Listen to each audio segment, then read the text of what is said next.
Hi, I'm Abby, and this is Cowboy. First, we're going to be talking about inertia with help from a good friend of mine, a random guy on YouTube at the NRHA Reining.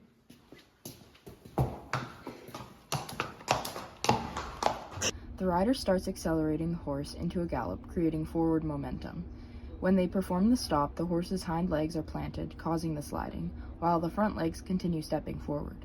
If the rider doesn't properly prepare for the stop by shifting their point of balance backwards, they will end up bouncing forward in the saddle, causing the maneuver to be less smooth and not as pretty. This is present because of Newton's first law of motion. Now let's have Nora and CoStar explain our next topic. What was it? Center of gravity and point of balance? I'm Nora, and this is CoStar. Horses have a center of gravity right below their shoulders. This is where their point of balance starts too. But center of gravity does not account for the weight shifts and changes in forces while you ride. As a rider, you want the point of balance to be right underneath your seat, right in the barrel. You want the point of balance to stay here during your whole ride. It should not shift to the left, right, or forward, or backwards. An example of a rider fixing this is whenever they go around the end of the ring circle.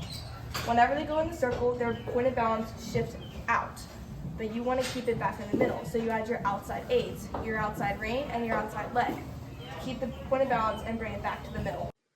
As I start to come around the turn, I can feel him bulging out, and then his head comes down as I add in my outside aids. Another example of this is whenever you're jumping. You want the point of balance to be slightly back so they can engage their hind end and get you over the jump. Here, you'll see me sit up 3 strides before the jump to pull his point of balance back and allow for an easier jump. In riding, Newton's third law is present in spins. As you push with your leg, the horse is going to move off of the pressure, exhibiting an equal and opposite reaction.